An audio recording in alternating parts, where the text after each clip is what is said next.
welcome to another episode of the Global Game Pod, where we focus on one thing and one thing only, and that's football. What a goal from Ronaldo! It is absolutely magnificent! It is David Beckham! With Coach Rudy and friends, this is Global Game Pod.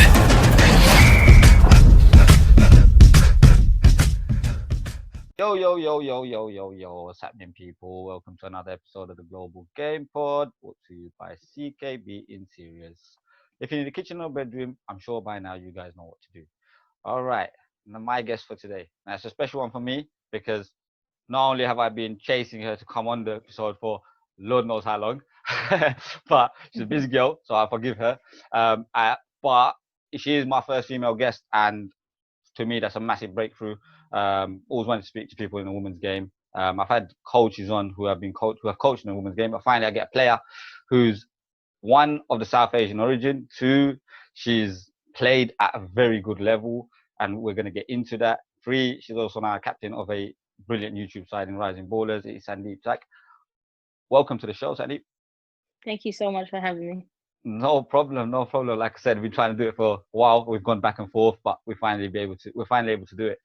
So pleasure having you on, man. Yeah, no, I'm looking forward to this. Can't wait. Wicked. All right. I always like to do this. First, I got to ask question, how are you getting on during these really, really strange times? Because, it's a bit mad for all of us in the game. So how you been keeping fit and stuff? Do you know what? I would say it's been hard, but I've adapted quite well.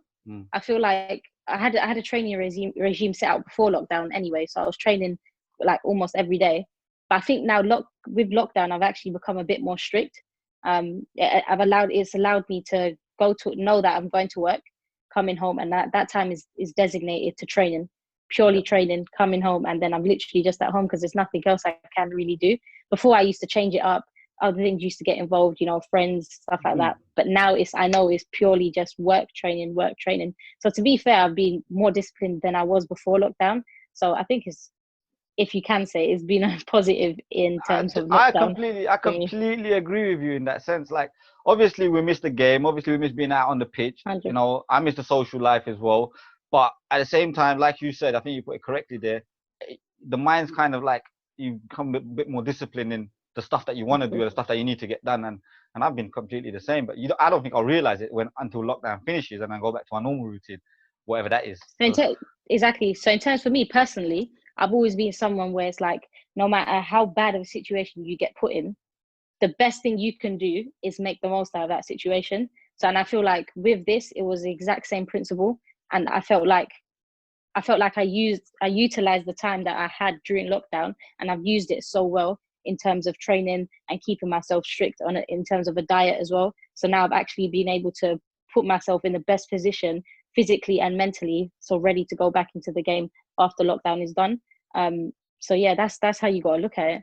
Do you think your mindset's changed in a sense where you're now even more motivated because of the graft that you've put in, and you've had that disciplinarian mindset and all that? Are you even now like saying, you know what, I know as soon as this lockdown ends, I'm taking strides and I'm going to the next level? 100%. I've never been more committed and more excited about the future for football than I have for this season for myself.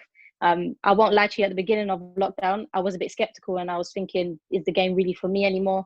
Am I going to go anywhere with it? But then I just started training. I didn't focus on where I was going to be in the future, what's going to happen after lockdown. I just started training. Since I've been training, I've fallen in love with the game so much more now. Mentally, I've just become a different person. I feel like I've matured so much more. I'm more disciplined, and I understand that no matter what happens, just keep training. What's meant to be will be, it will happen. 100%. So for me, lockdown in terms of football has been a massive positive. I love that attitude. I can now see why you are captain of such a great YouTube site. It makes sense. Obviously, the first time we're properly speaking. I've followed your journey to an extent because you were a nominee in the Asian Football Awards. And not nominated. I was not nominated. Because basically what it is, I signed with the agency that runs that whole Okay. Yes, so I was invited down for the first year, but since then I haven't been to them. Yes, I was nominated for at the last one. So obviously because of the Asian Football, there was that connection. So it's like I've always seen you there, so I've always kind of followed your journey anyway. Seeing naturally you do, but never actually made any connection. So it's good to finally speak. So what I like to do is because this is going to be fun for me, because how does football start for you? Being South Asian, knowing what the culture is, where does it start? How old were you? When did you fall in love with the game of football, and where did you start playing? Okay, so in terms of football in my household, everyone's fanatic about it. Everyone loves it. Man United has been running through my family since my granddad.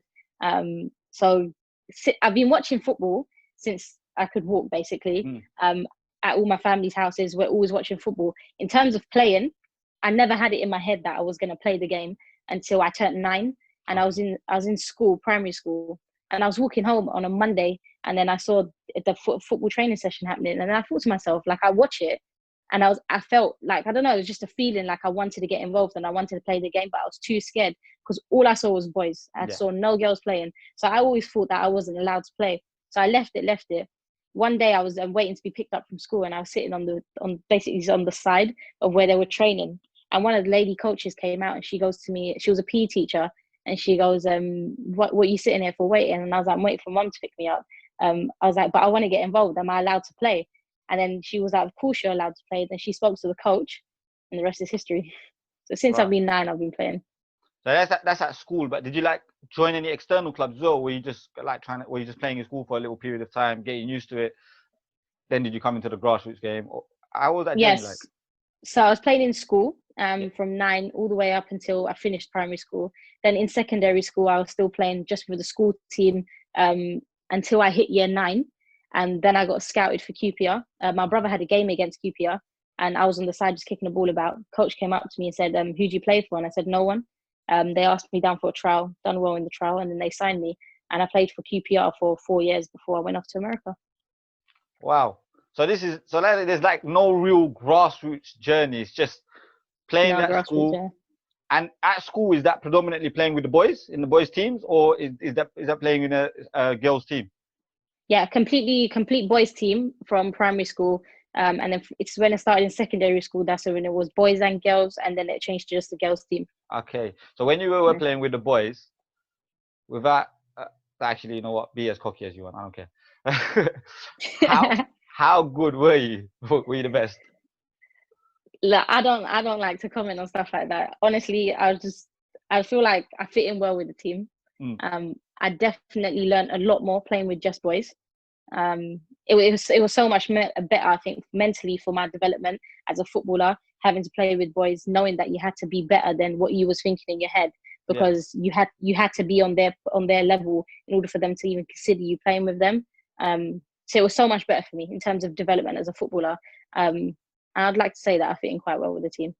What about from a mental perspective? I know you're quite young, but can you go that far back and remember what you used to think? Like, I know there were school games and you were playing in school. It could have been like, interform, whatever it was, at the time. But did you have a mental thing where it was, I have to do well to be respected here? And did you have to do more than what, say, a bad boy would have to do? Like, a bad footballer, but just because he's a boy, he gets the respect just because he's a boy. Did you feel like you had to do a little bit more? Yes and no. I feel like, because for me personally, I feel like I'm very critical of myself when it comes to football. I feel like there's always something I can improve on. There's always something I can be better on. I think that's a positive for myself, but sometimes it can work as a negative. But I've had that mentality since day one. So again, when I was playing with the boys in school, for me, it was always, you need to be better. You need to be better than this player. You need to be better than that player just to be considered to start in the team. But it was never a problem, me being a girl. The coaches never had a problem with that. They always treated us as equals. But for me personally and my own development as a player, how I saw myself, I felt like I always had to be better. And I think that's why that helped me a lot playing with the boys. Yeah, 100%. Because not many boys even think like that young. Do you understand? Like, a lot of them are just showing off. What about from the other side of the coin? Did you feel like boys were taking it easy at the beginning, and then when you showed them what you could do, they started to up their game, or did they just come at you gung ho right from the beginning? No, yeah, it was full pelt from the beginning. Do you know what though? I have complete respect for every single male person that I've played against in the game, because it's never been a case where it's like, oh, you're a girl, you can't play, you're not good enough. I've always been considered and respected as an equal when it comes to the football pitch with every male person that I've played with opposition. They've been honestly so respectful. They've respected me as a player on the pitch as well, as a female player, shall I say, on the pitch. Obviously, I'm completely humbled with the fact that I've been able to go through my whole career playing with guys, playing against guys, and being respected as an equal footballer, not a girl footballer and a boy footballer, just as a footballer. That's really good to hear. I like that. But in terms of like before you get to QPR, obviously you're not at a grassroots team. You're playing football in school, so your coaches are basically PE teachers. Mm-hmm. So who were you like? You know, when I said, and I'm not taking anything away from PE teachers because a lot of them are external football coaches. But you know how a grassroots team, you have a designated football coach. You didn't really have a football coach, did you? No, do you know who I had? My mum's brother, my uncle. Okay. He had a goal of becoming a professional footballer. Obviously, life happens, stuff gets involved, but he's honestly the best first player I've ever seen play with my naked eye. The best footballer I've ever seen in my life. And he used to train me every single week. With the way he used to think mentally about the game, he drilled it into me. So now I think the same way. It's just the fact of being critical with yourself, understanding that it's no one's fault. Nothing is no one's fault. It just comes down to you and your responsibility as a football player if you want to make it. And that's always been his mentality with me since day one. So it was always him training me until I hit QPR. He still used to train me. Up till today, he still trains me. So I'm really thankful for him. Brilliant. And that's really good to hear because straight away I can see you had the support from your family right from the beginning.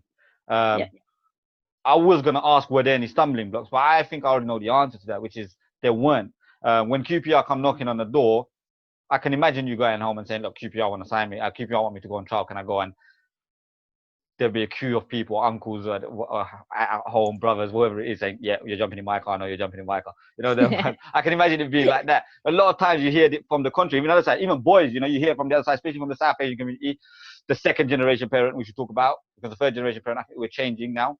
But the second generation where it was like, I ain't got the time for that. If you can find your own way to do it, go do it. But I don't really have the time. But I think in your case, that wasn't the case. No, I was very lucky. I've been blessed with parents that are just, they're what they want to see is me wearing an English shirt one day. They have the same goal as I do. They love the game as much as I love the game, and they want to see me do the best that I can in this sport. And I've been so lucky to have them support me since day one. They were even there the day that I got scouted for QPR. My mom and dad took me to the trial. They were there when the coaches said there and then they want to sign me. They were there, so they've always been there. They took me to training all the time. They took me to games. They were there recording my games for me. They've been non-stop supportive, and it hasn't stopped since then. Brilliant, and that's the kind of positivity that we want to hear. Because not only do youngsters watch this, not only do peers watch this, but actual parents actually watch this as well. And it's sometimes a good lesson for them to hear that sometimes you don't need to take it upon yourself to force your child to be a footballer. You also shouldn't be too relaxed about it, but you should give just the right amount of support. And I think that's what your parents actually gave you. Yeah, can I just add on that? Because I think it's so important to know that for me as a footballer, say how you're saying parents are listening, just know that you being there, taking your child to training makes the world of a difference. Because I know that there was times at QPR, there was times at other clubs that I've had in previously where I felt like I had such a bad training session, and I hate playing bad. I hate it. And then getting into the car and just being so annoyed and not wanting to talk to anyone, that you know the ride home is going to be with your mum or your dad. And then they would ask me what's wrong, and I tell them this is what happened in training and I wasn't happy. That ride home, it was just purely them motivating me, telling me why I still played the game, the reason I got involved in the first place. And it's literally second to none to have that support there, especially from your mum and dad.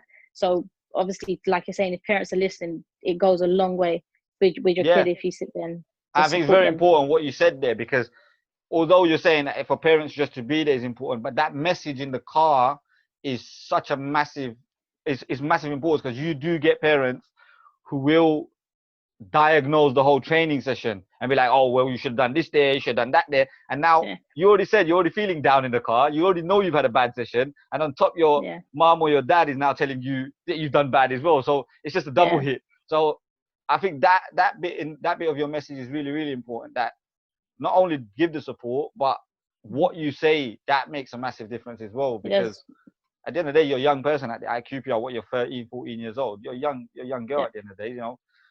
And for you to get those words of motivation, it keeps you going back.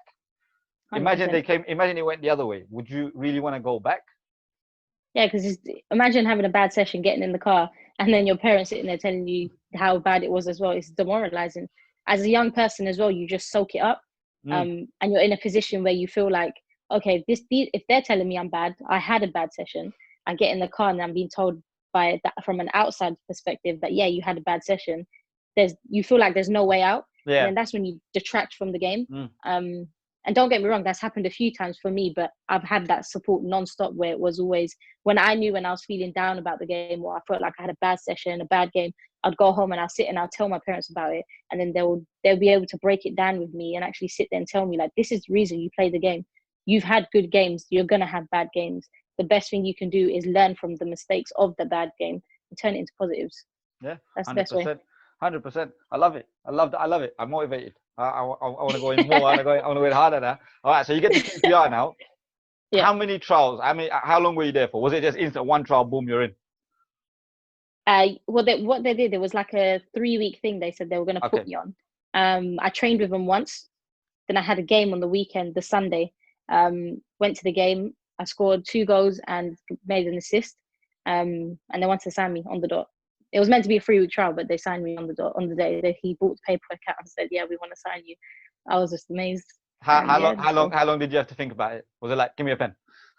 Yeah, there was no thinking needed. I just turned around, looked at my parents. I was like, "I'm signing." That's it. Just so, yeah, I can imagine the happiness. I can imagine you being fully excited. Now, when you now go into it, because obviously when you go as a trialist, I've been a trialist. Yeah. I know exactly how that feels. You don't really feel part of the setup.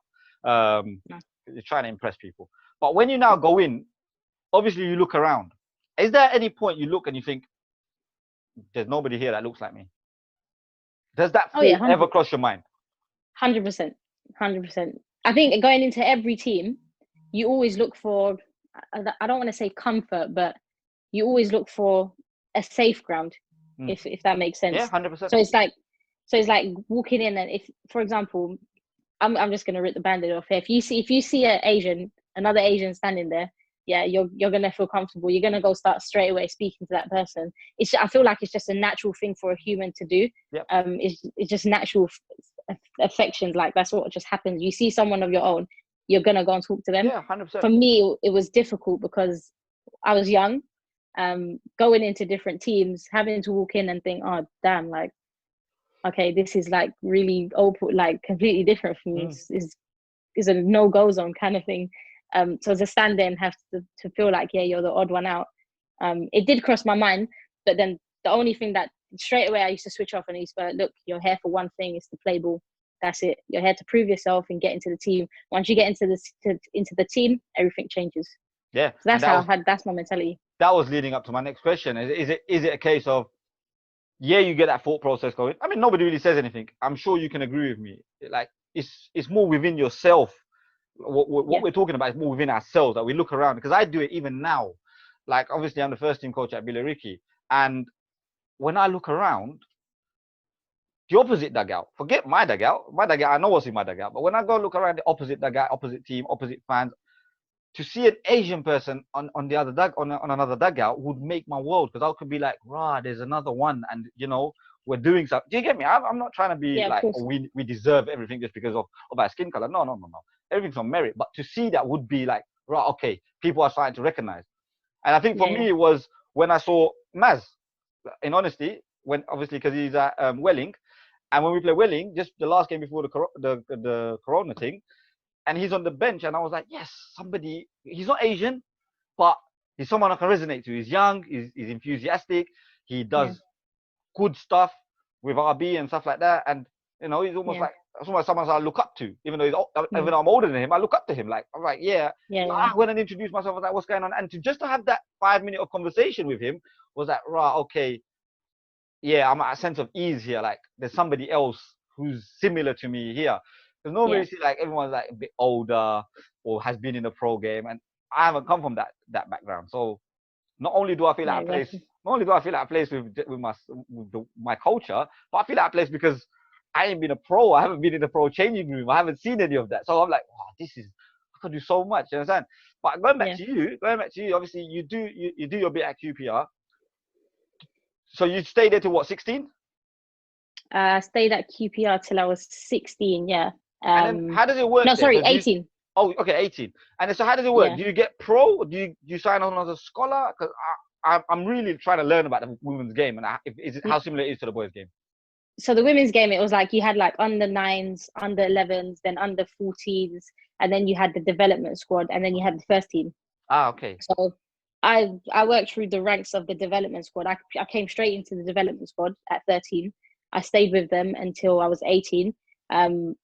There was opportunities to go to first team if I wanted to, but in terms of where first team played and the position they were in, I didn't want to progress. I wanted to stay where I was. Okay. I felt like it was more challenging as a footballer to stay with the development team than the ranks that the first team was in. Respectfully, they've progressed now. They're doing so well. But at that time, I was at QPR. It didn't make sense for me to move up, so I stayed with the development squad. And my main goal at that time, anyway, was when I hit 18, I'm going to America. I want to get that scholarship. So I started training externally with an FA coach that was training my brother. Okay. I started training with him, and then he got me in contact with a scholarship team. And then I signed my scholar. And then the day I turned 18, I left to go to America. And you left on your own? Yeah, flew out on my own. Wow. Two flights. That's probably one of the most scariest experiences. Where in America did you go? I went Iowa. Wow. And so when you got out there, what's that like now? Like you're in a completely different world now. That was the scariest experience of my life, but I'm so proud I've done it because imagine at 18, and I was so close to my family, so it was really difficult for me to leave. But yeah, flew out there, got out there.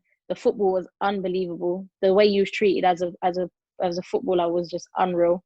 As a student athlete, I mean, they'd live in a different world out there. Student athletes, so it was so good to be a part of that. But yeah, it was an amazing experience, and I'm lucky I got to do that. So you're out there for what, 2 years? No, I was out there for 3 months. Oh, seriously?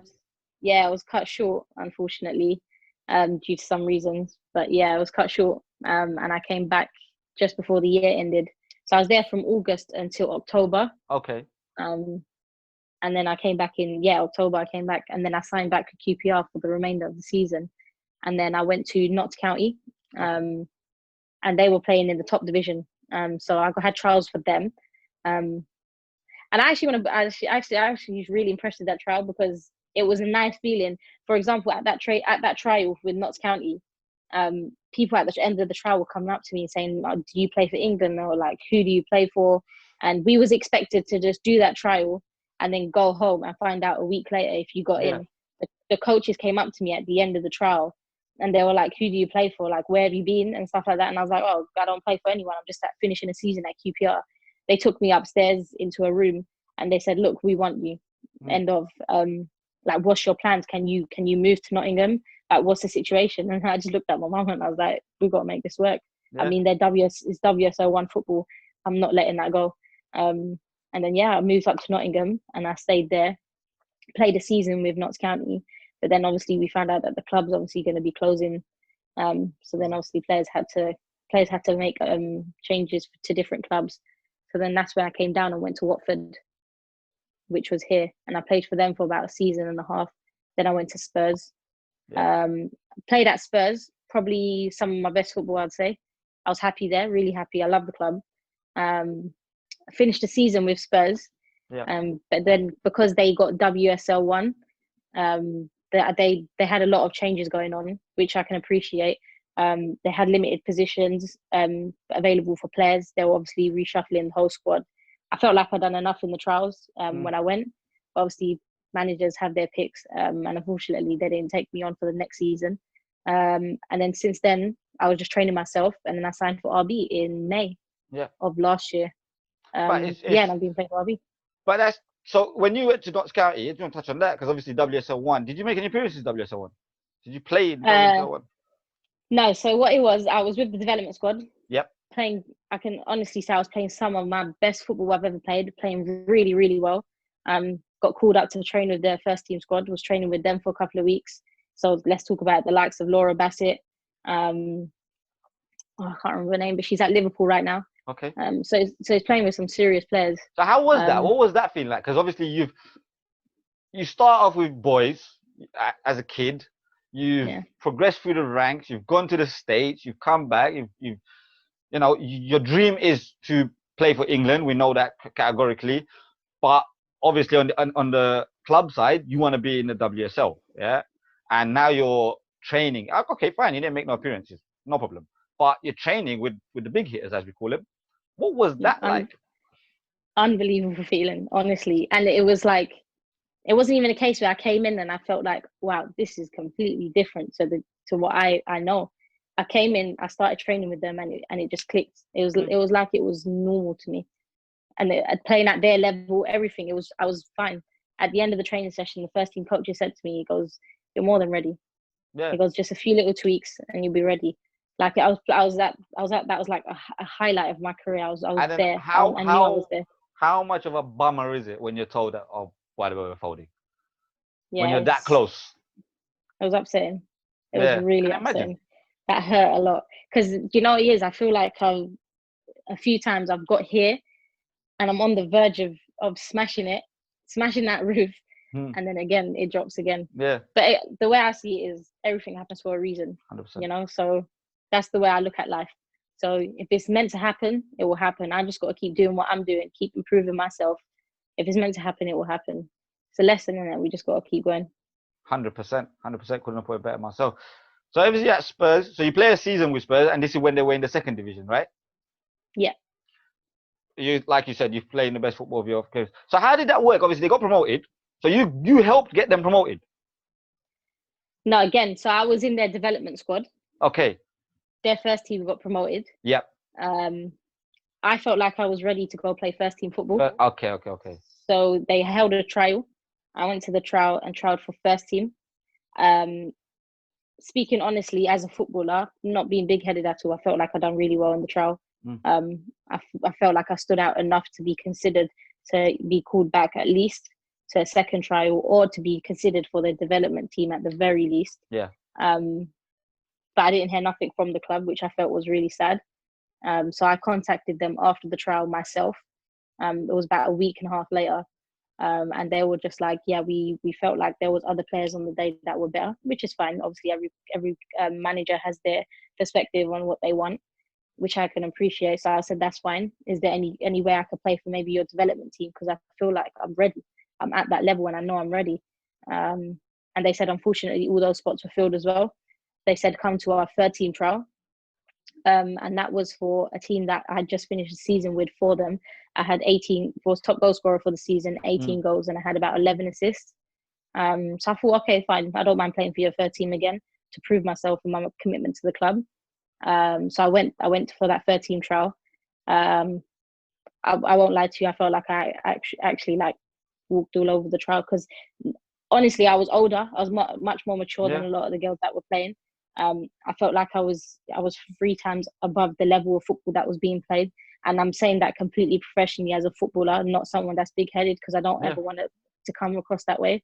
But again, I got contacted and said that they found better talent on the day, which I can appreciate. Like I said, every manager has their picks. So yeah, obviously I had to part ways with the club, and I left it at that. And then I was training myself, and then RB came knocking. I think one of the most important things here that I'm getting from you is you're quite respectful of people's subjective view. Because a lot of people, I mean, look, like you said, these views are subjective. Now, some people will make an excuse. Some people will find something. You're saying, look, I don't need to know your entire history. I need to just know you as a person. Speaking to you for the last 25, 30 minutes, I can see that you're quite genuine, you're quite honest. And if you're telling me your trial went well, then I believe you that your trial went well. So what do you think? Like, I get it. I know you're respectful, and I know you don't want to make any excuses whatsoever. I know you don't want to do that. But I have to dive into it a little bit. What were you thinking at that time in terms of why they were saying no? Did you get any feedback? Did they give you any like proper feedback? Not saying that they found better talent, because that's not feedback, not in my opinion anyway. If you want to tell me I did this wrong, then I can accept it. If you're just going to say to me I found better talent, now you're opening we're in a sticky situation there. You understand? No, yeah, I get what you're saying. Don't get me wrong. Everyone's human. You know, after these trials where I got rejected, there's never been a more painful feeling. Honestly, the first time I cried was after Tottenham trial, because I felt like I gave. As a footballer, you want to give everything to that club. Yeah. And when it came to Spurs, I lived and breathed the game for that team. Honestly, there was no team I was more happy to play for than I was for Spurs, because it was down the road for me. It felt like home. So to be rejected from them after finishing on such a high from the last season, scoring 18 goals, getting 11 assists, I felt like I was playing outstanding football. To get told by the club that, no, you know what, we don't think you're good enough for the next season, it hurt. That was probably the most hurt I've ever been as a footballer. And I cried my eyes out. I won't lie to you. I'll be straight up. I cried my eyes out, because for me, it felt like it was done. Like, how can you be that high at a level of your football and be told that, you know what, it's not good enough, knowing you've done so well in trials? And I can honestly say that every trial that I've gone into, I've done well. I've shown myself enough as a footballer, I know, to prove myself. I've never had a bad trial. So when it comes to coaches and how you're saying their picks, obviously, don't get me wrong. Sometimes in my head, I used to bring it down to certain things. Like I said, I don't want to mention, I don't want to go and stuff like that. Because for me, it's not. I understand from some people's perspective, it's not an excuse. But if I personally accept that, then I'm letting myself mentally become weak, because I'm always going to walk in thinking, you know what, you're good enough. They just don't think you're good enough because of this. Don't worry about it. I'm never going to get anywhere. They're going to carry on. They're going to carry on with their team. They're going to carry on signing players. Where's that going to leave me if I keep thinking like that? Oh, do you know what? You was good enough, but they didn't like it because of certain things. You can't think like that. Don't get me wrong. I thought like that in the past, and it's really messed me up. Hence why I feel like today I'm sitting here at the age, going to be 24, without a team. And I feel like I'm ready to play at the highest level. So if I'm going to change that mentality, I'm glad I've changed it pretty recently. And I'm ready to go into the next season, knowing in my head that all it comes down to is how hard you work, how hard you want it, and how badly you like just don't accept no, basically.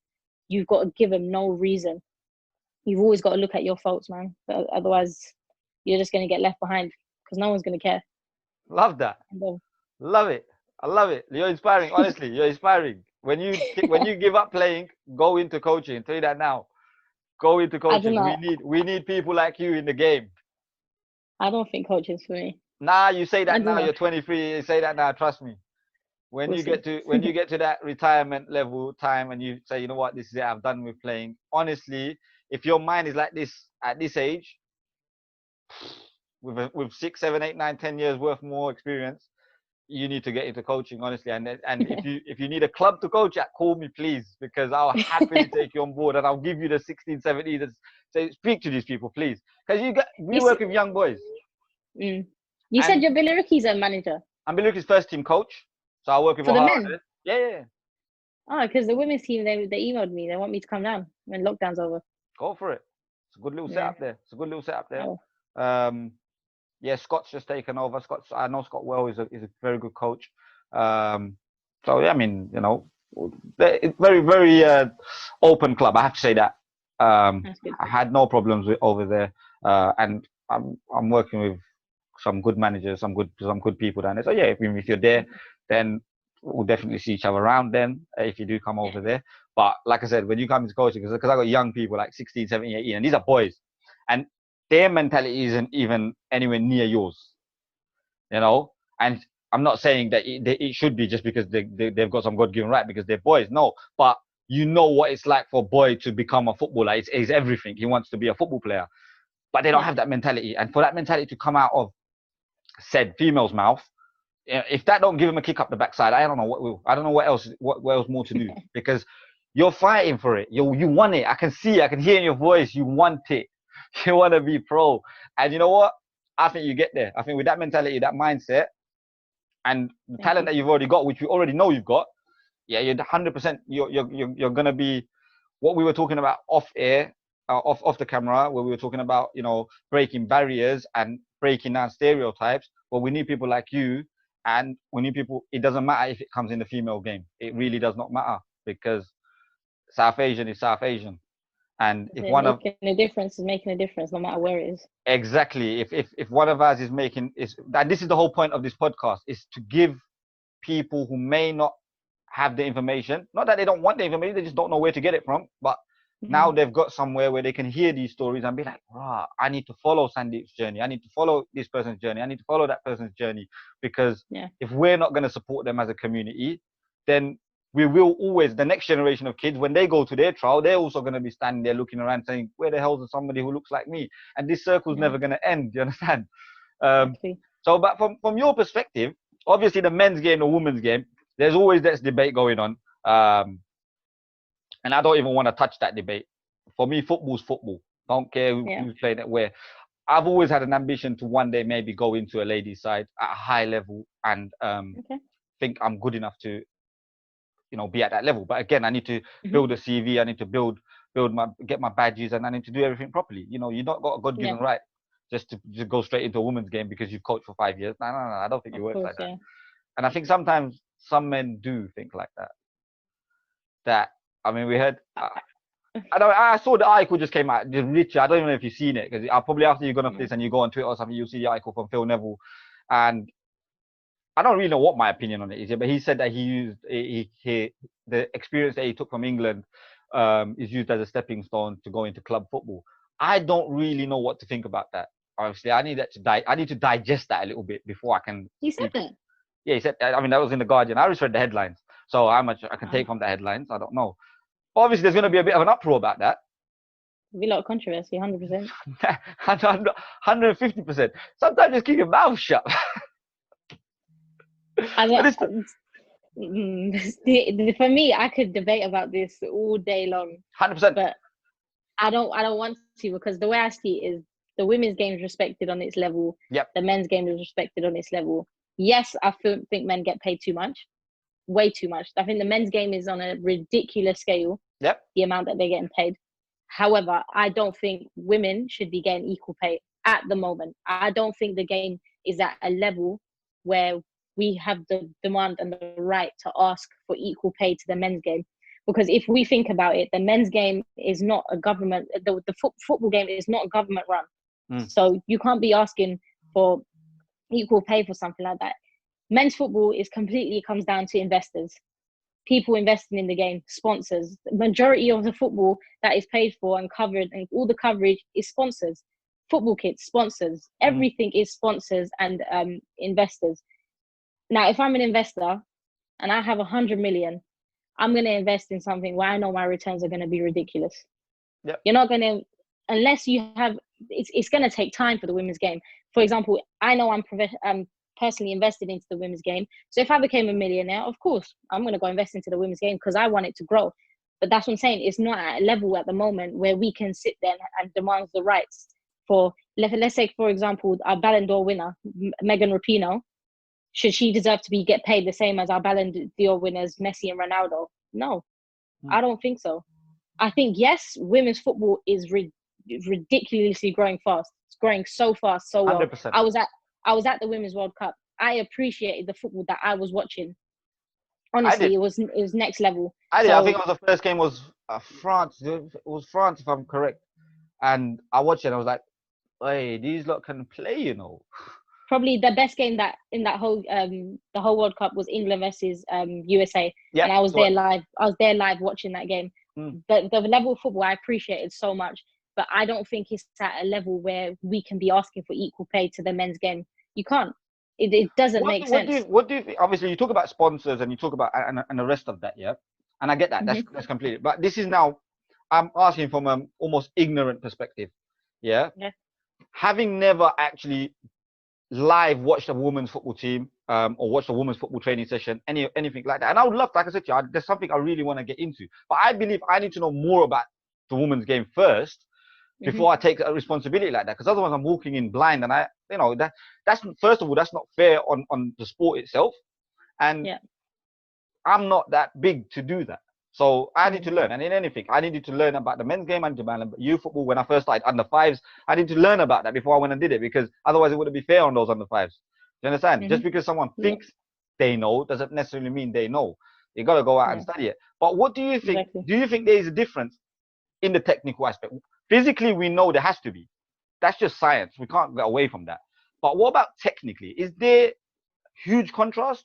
Or is it something that it's the same way the men's game was? Because 10 years ago, the men's game wasn't as technical as it is today. Exactly. That's how you've got to look at it at the end of the day. The women's game is like, let's say, a decade behind the men's game. I'm not saying that's the exact like figure I had in my head, but just for instance, the men's game 10 years ago, the football and the pace of the game today, the technical ability of the game today, the speed of the game today is so far beyond what it was 10 years ago in the men's game. It's unreal.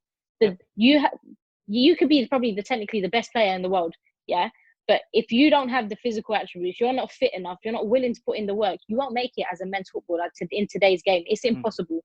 You need to have that physical attribute as well. It's clear as day. You can see it in the men's game. That's what I'm saying. Like when it comes to the women's game, I feel like we're just coming into let's just say there's 4 stages before you hit the peak of women's football. I feel like we've just gone past level. We was at like 2, now we're on like 3, hitting on 3.5. I think it's still building. And not until we hit that peak, it's unfortunately, I don't see it carrying the same as the men's game at the moment. But we've got to be respectful with that, I think. Yeah, but I think it is going in the right direction. 100% is going in the right direction. Most definitely. And I don't think it should be like, sometimes I see it being ridiculed, and I don't think that is what it is. I think what it is ignorant people don't see. See, when someone loves football, they just love football. I just love football. I don't care who's playing it. I just want to watch football. And I actually tried, believe it or not, to open a girls section at my academy. And this is what I really want to touch on, because it was one of the most difficult experiences I've had. Being from a South Asian community, being from probably like being a Muslim, it was really, really difficult to attract girls to come and play initially, because it was like, we don't want our daughters or whatever to be coached by a man. Okay. I had to accept that. So I had like 2-3 girls for a long time.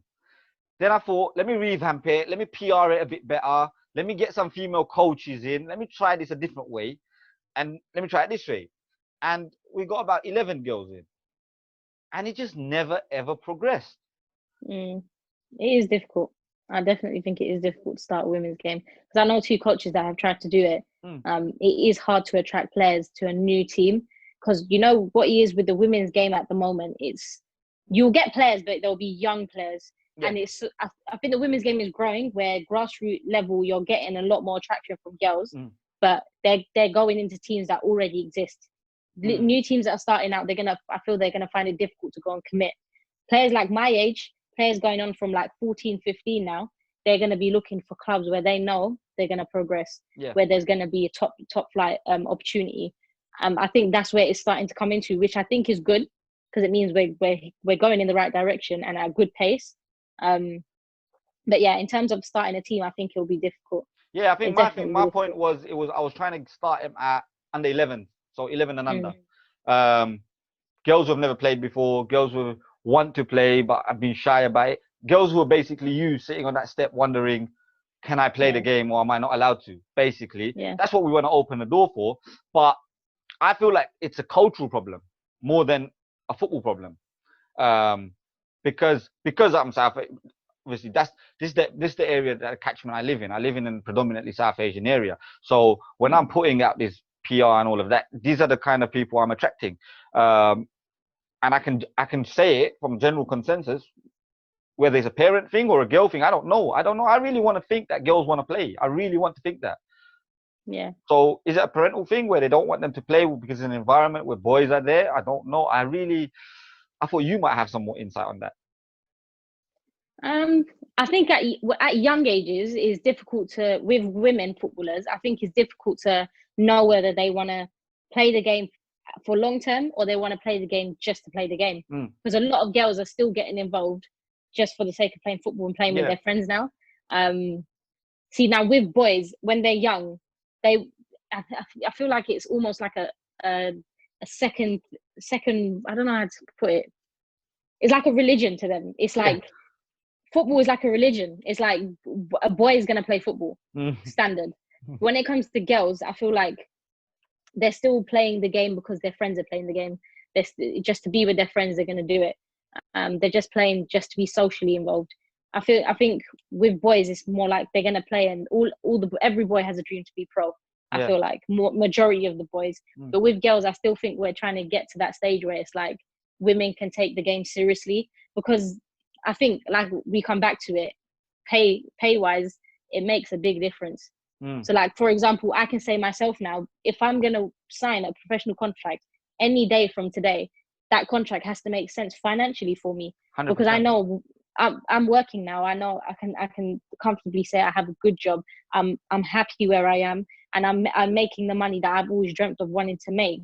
So for me to give that up now for a contract, that contract needs to make sense to me financially. I can't be naive and sit here and say, yeah, it's a dream of mine, I want to be a professional footballer, which I completely agree with.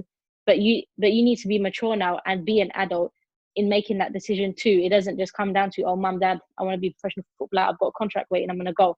It doesn't make sense now. You're an adult now, you have other responsibilities. Unfortunately, they've come into play at now at my age. But if I do get a contract, it has to make sense financially. And I think that's the big difference when it comes to boys and girls even starting out. Yeah, and I think you put that right. And I feel, like I said, we've just got to keep trying. And it's sometimes it helps when they are, I don't want to use the term role models, because that can be used in so many different ways. But someone like yourself is a role model to young girls who may want to go and play the game.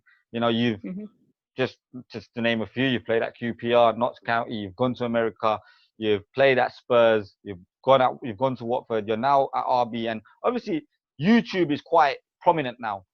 It's massive, it's up and growing, it's a big market. Girls, even boys, are more likely to see your games now playing at RB than they would do while you were at Spurs. Yeah. You know, because 100%.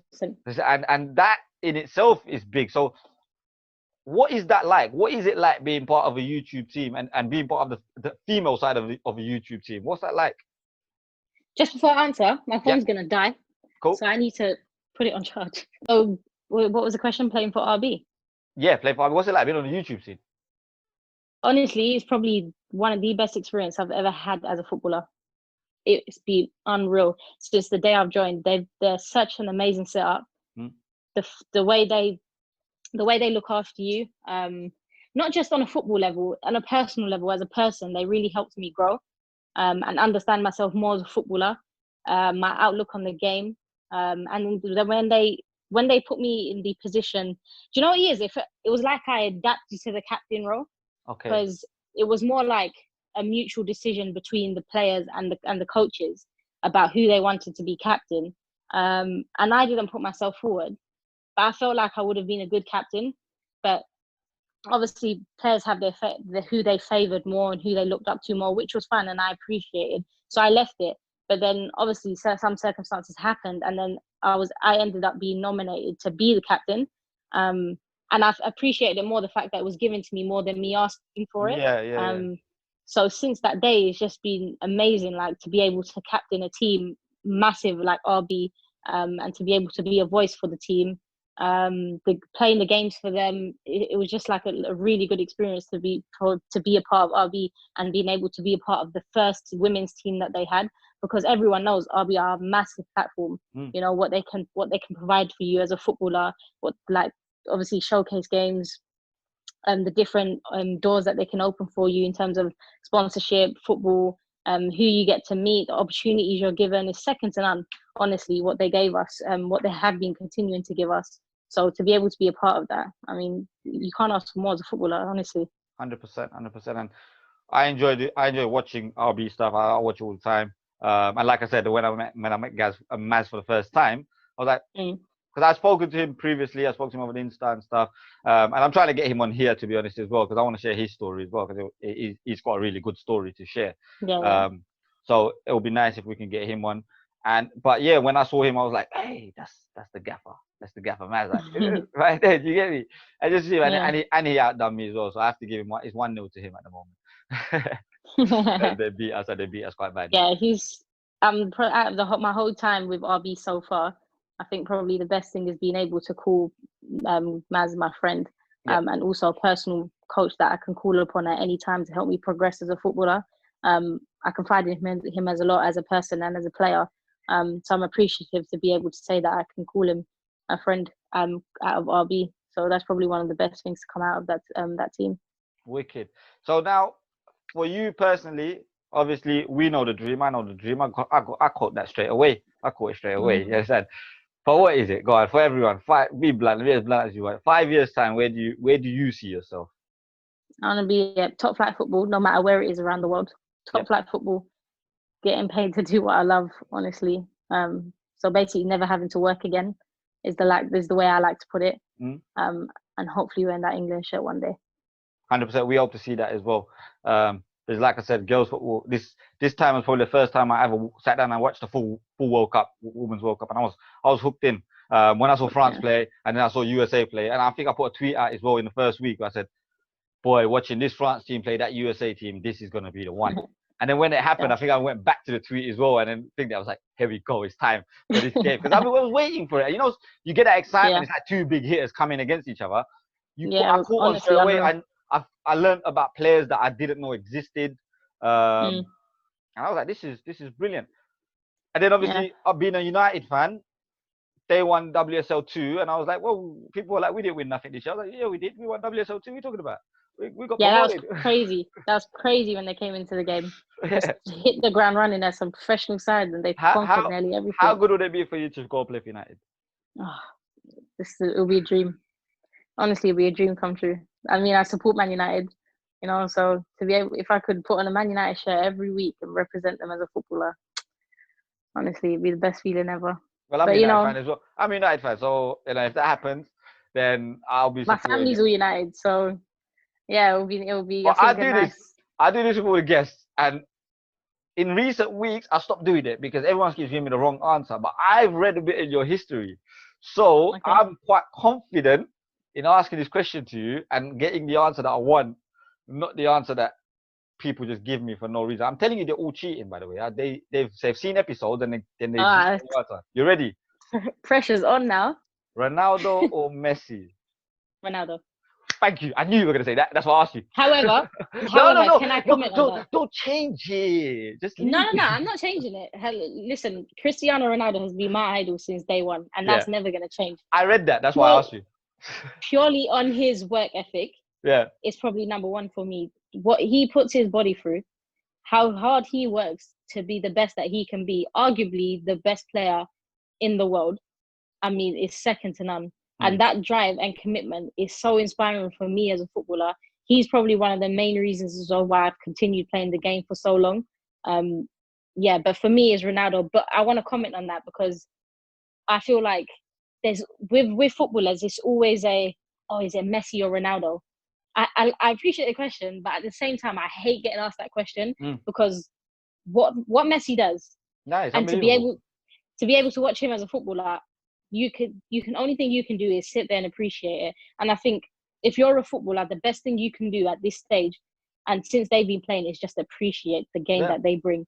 100%. Honestly, watching Messi and watching Ronaldo, you're never going to see that again. It's never going to happen in football. God knows when it's going to happen in football again. So for me, it's Ronaldo on a personal level as a player, but overall, Messi and Ronaldo. Yeah, 100%. And I completely agree with it. I always say this, and I've said it in so many episodes now that people are going to get sick and tired of me hearing it. But I always say it, Ronaldo is my personal preference, but I don't take nothing away from Messi. And I promise you, when they both retire, I think then and only then, because I think the thing is, like you said right at the beginning about boys and it being a bit tribal, and football is tribal. Yeah. And even for girls now, football's become tribal. When you got a team, That's it. It is what it is. Somebody can say whatever they want about that team, but you back it to its core. And I'm like that with Ronaldo. Maybe because I'm predominantly around Messi fans, and they do the same thing. So they have a sense of appreciation for Ronaldo. I know they do have a sense of appreciation for Ronaldo, but they will not like to admit it. So I'll always be there and be like, whatever, mate. And then I'll just it's Ronaldo. Like we could talk about that all day long. And then, like I said, when they both retire, like this is the best. We've lived through the best era of football in terms of two individual footballers going at it year in year. It's unheard of. It will never happen again. It's honestly been the best. It's gonna be a sad day when they retire. Very sad day. Yeah, I try not to think about it. The best thing you can do is just appreciate their football. That's all we can do. There's this fight against Messi and Ronaldo. this is my proudest thing I've got. Like, there was a football agent I used to talk to, and he's based in Madrid, and he came over, and I sat down and dinner for him, and I said, just jokingly, I said to him, could you get Ronaldo to sign a shirt for me? And he went, yeah. And I went, are you joking? No I went, are you joking? And he went, no. I said, you're serious? You could get me a shirt signed by Ronaldo? He goes, yeah, just give me a shirt. So I actually got him a shirt, and he got it signed, and he got it sent to me. So I can have everything. I've got all the memorabilia in the world, but that's the one I want to keep next to me all the time. So now, I'm doing this in like my attic space. When I go into the studio, I'm taking this with me. This is coming with me. This is not changing. Got to pin it up at the right angle for the camera. 100%. Like, without that, there's no studio. I've told everyone already. No Ronaldo, no studio. No, I can appreciate that. That's what I've said personally as well. For me, before I die, I know it's really blunt, but before I die, I have to at least see Messi and Ronaldo play. Like, I have to see them play. Have you seen them live? Have you seen either of them play live? I haven't, no. I've seen Ronaldo play live. A lot of times. I was a season ticket holder at United. So I loved watching Ronaldo play. But believe it or not, the best game as a Ronaldo fan watching Ronaldo was when he came back to United as a Madrid player, kicked us out of the Champions League, and got a standing ovation. Yeah. It was Is that when they were wearing the green kit? Yeah. And he done that sliding kick? Yeah. Oh, yeah, I remember that. One of the best and then he was apologizing. Yeah, one of it were like that. The best, and I was sat behind the goal he scored in. They're one of the best atmospheres I have ever been to. I think that's the second best. The best was obviously Fergie's retirement day. For all the reasons, you know. But the second one had to be that. And I've watched Ronaldo play so many times, score so many goals. But that one was the one that stood out for me all the time. Messi, I haven't had the luxury to see him play live. But I think if I watched him play live, your perspective would change a lot. It would change a lot. Like, you know, I would have to think a lot before I say anything. Because, like I always say, as a football coach, give me a player like Messi, and I don't. That looks like Ronaldo. Worry. Yeah, that would actually be the perfect player. That would actually be the perfect player. But on a parting note, what message would you give? Because obviously you've got a fantastic brain on your shoulders. Thank you. You are humble in the right places, but you also know you're good in the right places, and I think that's a good trait to have.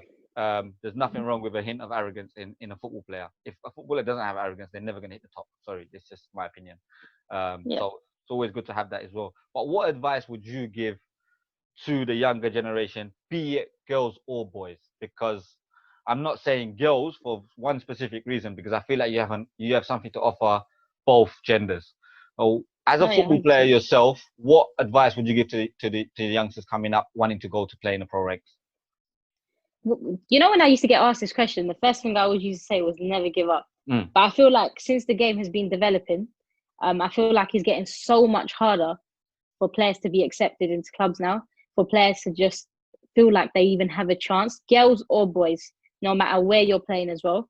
So probably the best advice I could give is just to make sure no matter where you're playing, what team you're at, what level you're playing at, just make sure you're enjoying the game. Because the minute you fall out of love with the game, nothing's going to make sense to you.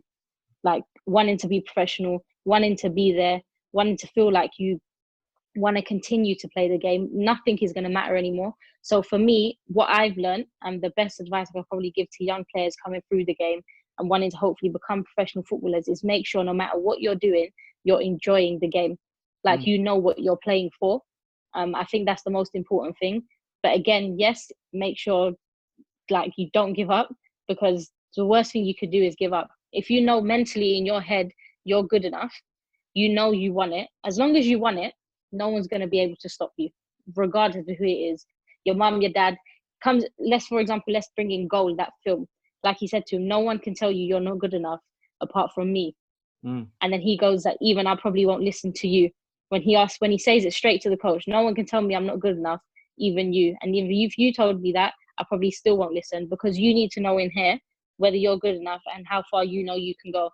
For example, I won't lie to you. Every night I sit and I think to myself, one day I'm going to walk out of Wembley wearing an English shirt, because I know I can.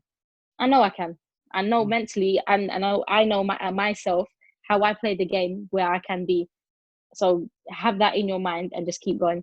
Just don't stop. Brilliant. I think that's the perfect parting message, to be honest. It's been an absolute pleasure. I could see, the thing is, if you talk about football, it doesn't matter to me. I could talk about football all day long. I agree. And I'm sure the same is for you. But it's been a pleasure having you on. You've given us some brilliant insight. This is about you. It's about your journey, and I feel like we've been able to dive into different aspects of the game, including in your journey. And there's a lot of lessons to be learned for youngsters coming up, for your peers as well, people who, and even for people who are around you who may not actually know your true self, who you are, and how you got to where you are, and where your mindset is. This is, I think you've given a very good account of yourself. I've really enjoyed the episode. So thank you very much. Thank you for coming on, and I do appreciate it. Thank you for having me. No problem whatsoever. Well, like I said, guys, I'm gonna put her socials down there. You said it. She said it there. She dreams every single night of going out, playing at Wembley Stadium in an England shirt. So let's get behind her. Give her a following. Give her support. Give her a message of encouragement. Thank you.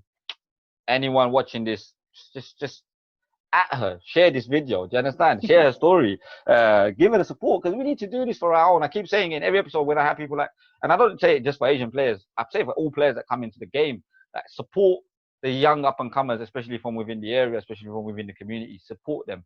Because one thing that is one of my biggest pet peeves is people not supporting each other.